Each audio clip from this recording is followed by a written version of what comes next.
good morning. Let's take a look here. Your balance from last month is $200. What does that mean? Well, it means you didn't pay all your bill last month. You charged $4,000. What is the balance for each day? Well, if you owed $200 and then you made a new charge of $4,000, then the balance for each day is $4,200. To find the average daily balance, you would take 4,200 divided by how many days are in the cycle. If there's 30 days, then you would divide by 30. So in this case, on your calculator, 4,200 divided by 30. You get $140 a day is your daily balance. Let me make sure that's right.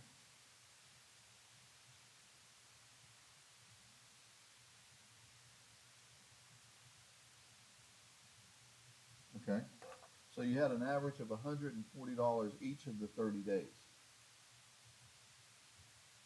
All right, copy this down. This is the last section that we're going to talk about.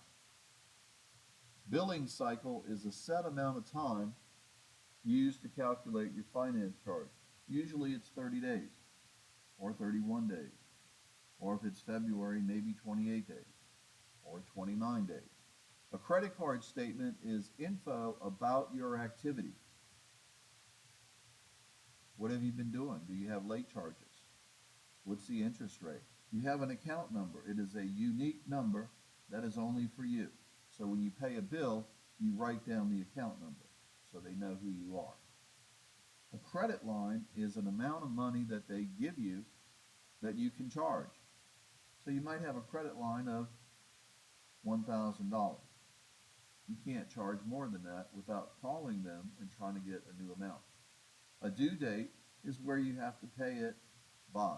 You have to pay your money by that. A previous balance is money that was carried over from the previous month that you didn't pay. The new balance could include a previous balance and what you've been charging.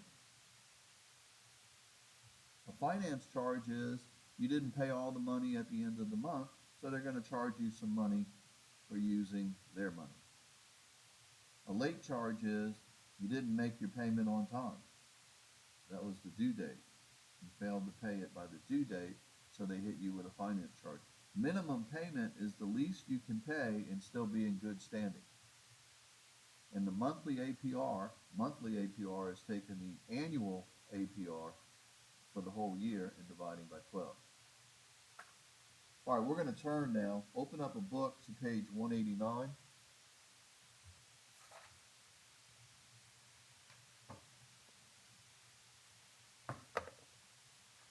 All right, so here we go.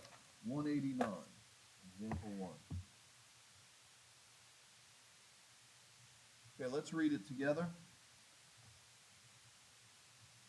Here is a summary of the credit card statement for this person. Now you have it in your book, and I have it up here on the screen. So explain how the new purchase was determined. Well, if you look here, these are new purchases. Okay?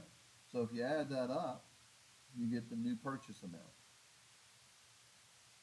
The new balance is determined by taking your new purchases plus your previous purchases minus your payment. Right here, you paid some money, plus your finance charge and any late charges. So that's your new balance. Okay? There it is right there. All right, let's go to example 2. Turn to example 2, and let's take a look. It says they have a credit limit of $15,000. His summary looks as follows. How much available credit does he have?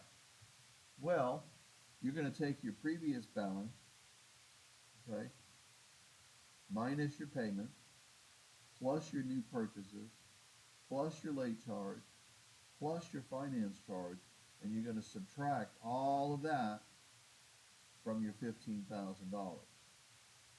And when you subtract it, your 15,000 limit minus all of that activity, there's your new line of credit.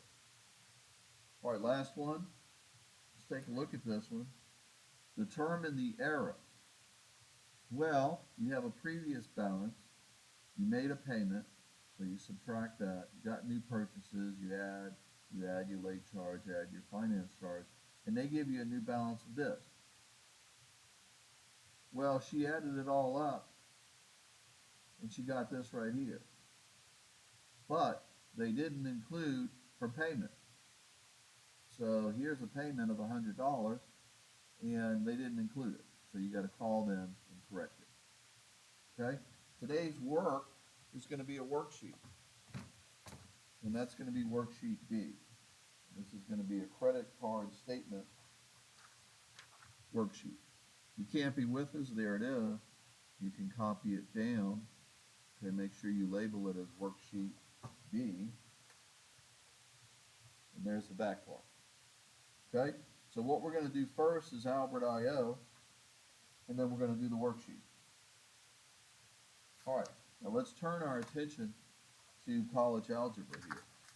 So here we go. All right, pay attention. This right here I'm going to do first. Whenever you multiply the same radical times the same radical, you end up with the inside. So this answer here, without doing any work, is that. And let me show you why. If you raise this to the 1/2 power, which it is,